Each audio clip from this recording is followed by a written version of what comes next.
Hi friends, இந்த இஃப்தியாரிக்கு நோம்பு தெடுக்க ஒரு அருமையான ஸ்நாக்ஸு, அதே சமயத்தில் ரொம்ப ஈஸியாகவும் நல்லா கிறிஸ்பியாகவும் செஞ்சிடலாம். ஸோ டேஸ்ட்டும் செம்மையாக இருக்கும். உள்ளே வச்சுருக்க ஸ்டப்பிங்கும் சரி, நம்ம இந்த கிறிஸ்பியான அவுட் சைடும் சரி, டேஸ்ட் செம்மையாக இருக்கும். ஸோ இது ஈஸியாக குயிக்காக எப்படி செய்யலாம்னு சொல்லிட்டு நான் செஞ்சு காட்டியிருக்கேன். எங்கள் வீடியோக்குள்ளே போய் பாருங்கள். லைக் பண்ணுங்கள், ஷேர் பண்ணுங்கள், சப்ஸ்கிரைப் பண்ணுங்கள், பெல் பட்டன் ஆன் பண்ணுங்கள், கமெண்ட் பண்ணுங்கள். முதல்ல அதுக்குள்ளே வைக்கிறதுக்கான பூர்ணம் ரெடி பண்ணிக்கலாம். ஸ்டப்பிங்க்கு அதுக்கு ஒரு 2 ஸ்பூனு எண்ணெய் ஊற்றிக்கிங்க கடாயில். இப்போ இதில் போன்லெஸ் சிக்கனு பொடியாக கட் பண்ணி வச்சுருக்கேன், போட்டுங்க. சிக்கன் இல்லாமல் கூட வேறு வெஜிடபிள் கூட வச்சு செய்யலாம் நீங்கள்.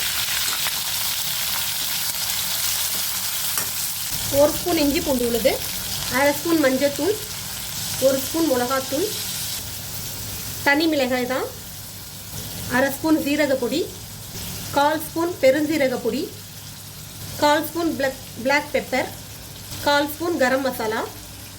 இப்போ இதுக்கு தேவையான அளவு உப்பு சேர்த்துக்குங்க. நல்லா ஃப்ரை பண்ணிக்கலாம். இப்போ இதில் சின்னதாக ஒரு பாரு மேகி சிக்கன் சேர்த்துக்கலாம். இது வந்து ஆப்ஷன் தான், இருந்தால் சேர்த்துக்குங்க, டேஸ்ட்டு நல்லாயிருக்கும். சிக்கன் நல்லா வெந்து அதில் உள்ள தண்ணியெல்லாம் வெளியில் வந்து மறுபடியும் அப்சர்வ் ஆகிடுச்சு. இப்போ இதில் கொஞ்சோண்டு பால் சேர்த்துக்கலாம். பால் சேர்க்குறதுனால சிக்கன் கொஞ்சம் நல்லா சாஃப்ட் ஆகும், டேஸ்ட்டும் நல்லாயிருக்கும். இப்போ பால் சேர்த்து ஒரு 2 நிமிஷம் வேக விட்டோன்னா நல்லா சாஃப்ட் ஆயிரும் சிக்கனு. அதுதான் சிக்கன் நல்லா வெந்துருச்சு. இப்போ தனியாக இது எடுத்து வச்சிடலாம். இப்போ சிக்கன் நம்ம ஃப்ரை பண்ண அதே கடாயில் கொஞ்சம் நீல வாக்கில் கட் பண்ண வெங்காயம், ஒரு குடமிளகா, விருப்பம் இருந்தால் உங்களுக்கு வேறு வெஜிடபிள்ஸ் எது வேணாலும் சேர்த்துக்கலாம். இப்போ இதை இதிலையே கொஞ்சம் நல்லா வதக்கிக்கிங்க. இப்போ இதுக்கு தேவையான அளவு உப்பு சேர்த்து வதக்கிக்கலாம். இப்போ வெங்காயம் குடமிளகா கொஞ்சம் நல்லா வதங்கிடுச்சு. இந்த ஸ்டேஜில் நம்ம வதக்கி வச்ச சிக்கனை மறுபடியும் இதில் சேர்த்துக்கலாம். இப்போ இந்த மீதி வச்சுருக்கிற பாலும் இதோட சேர்த்துக்கலாம். நீங்கள் நினைக்கலாம் இது எல்லாத்தையும் ஒன்றா போட்டு வதக்குனா என்னாலே சிக்கனோட, பட் இந்த சிக்கனோட வதக்கும் போது இந்த க்ரன்ச்சினஸ் கிடைக்காது. வெங்காயமும் நம்ம அந்த குடமிளகாயில் உள்ள க்ரன்ச்சினஸ் வந்து அந்த நம்ம ஃபஸ்ட்டே வதக்கிட்டோன்னா சிக்கனோட சேர்த்து கிடைக்காது. அதனால தான் தனித்தனியாக வதக்கியிருக்கேன். இப்போ இதில் சீஸ் கொஞ்சோண்டு துருவி சேர்த்துக்கலாம்.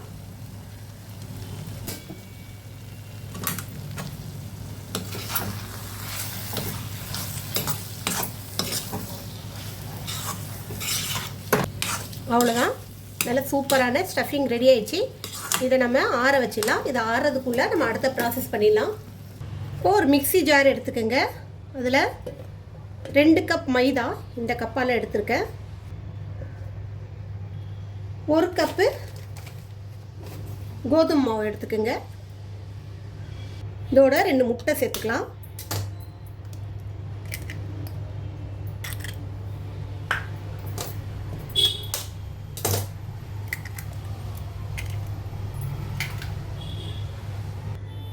இதுக்கு தேவையான அளவு உப்பு சேர்த்துக்கலாம்.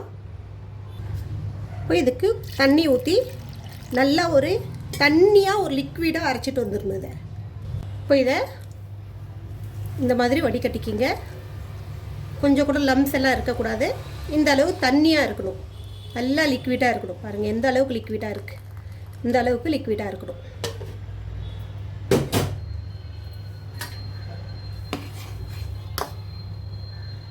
ஸோ நல்லா தண்ணியாக ரெடி பண்ணிக்கிங்க.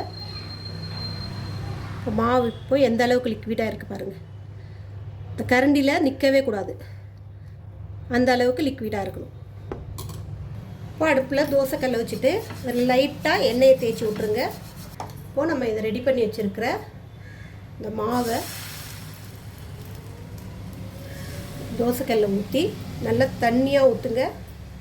தண்ணியாக இருக்கணும், நல்லா தின்னாக ஊற்றிக்கிங்க. இப்போ இந்த மாதிரி நைஸாக ஊற்றி எடுக்கணும். ஒரு சைடு மட்டும்தான் வேக வைக்கணும்.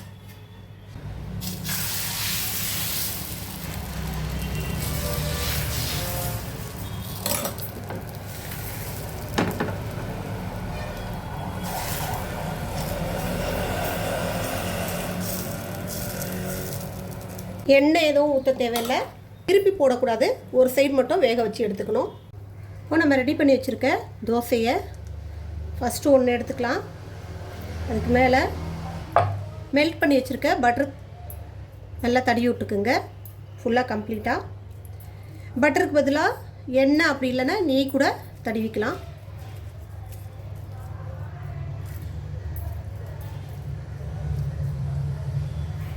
இப்போ இதில் மைதா கொஞ்சோண்டு ஸ்ப்ரெட் பண்ணி விட்டுலாம். அதே போல் அது மேலே இன்னொன்று. இப்போ இதுக்கு மேலேயும் மறுபடியும் நம்ம பட்டர் நல்லா தடவிக்கிங்க.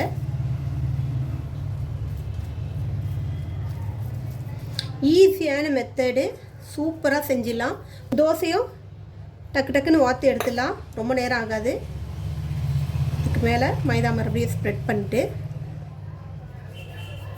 இதுக்கு மேலே இன்னொன்று வைக்கிறதா விருப்பம் இருந்தால் வைக்கலாம், அப்படி இல்லைன்னா இதில் அப்படியே ஸ்டஃபிங் வச்சுக்கலாம்.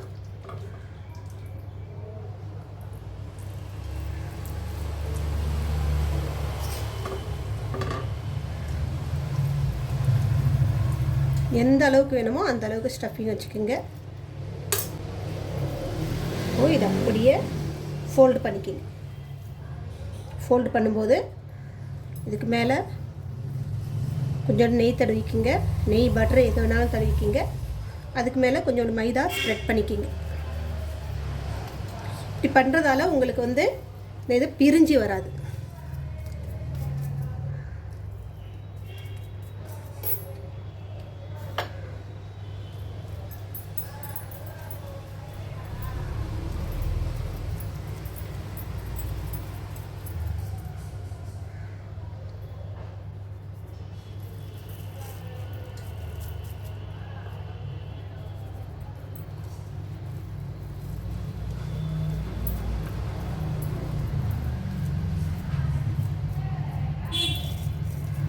அவ்வளோதான். இதே போல் நம்ம ரெடி பண்ணி வச்சுக்கலாம் எல்லாத்தையும்.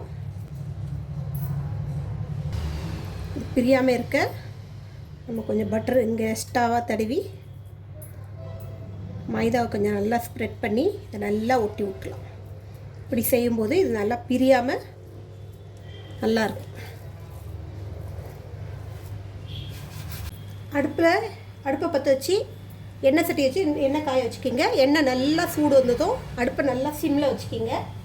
இப்போ நம்ம ரெடி பண்ணி வச்சுருக்கிற இந்த பத்திரியை இதை போட்டுடலாம். இப்போ இது பொறுமையாக ஃப்ரை ஆகணும், நல்லா உள்ள வரைக்கும் நல்லா ஃப்ரை ஆகணும். அது வரைக்கும் நம்ம பொறுமையாக ஃப்ரை பண்ணி எடுக்கணும்.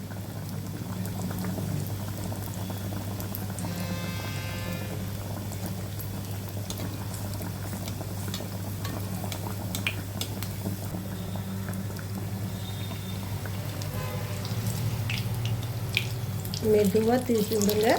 இந்த பக்கம் அந்த பக்கம் திருப்பி நல்லா ஃப்ரை பண்ணி எடுத்துக்கலாம். இந்த அளவுக்கு நல்லா கிறிஸ்பியாக ஃப்ரை ஆகணும். ஓப்பன் ஆகலை பாருங்கள், அந்த மடிப்பெல்லாம் ஓப்பன் ஆகாமல் ஸ்டஃபிங் எல்லாம் வெளியில் வராமல் நல்லா சூப்பராக ஃப்ரை ஆகுது பாருங்கள். இந்த மாதிரி கொஞ்சம் பொறுமையாக ஃப்ரை பண்ணோன்னா நம்ம நல்லா உள்ள வரைக்கும் நல்லா ஃப்ரை ஆகிட்டு நல்லா கிறிஸ்பி ஆகிடும்.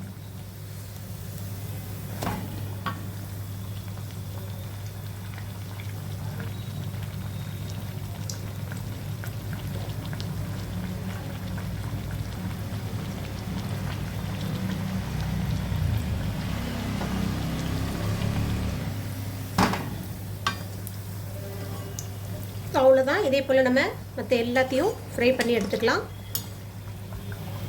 அவ்வளோதான். நல்லா சூப்பராக நல்லா கிறிஸ்பியாக ரெடி பண்ணி ஆயிடுச்சு. வேலை அதிகம் கிடையாது, டக்கு டக்குன்னு வேலை முடிஞ்சிடும். ட்ரை பண்ணி பாருங்கள் இந்த இஃப்தாருக்கு.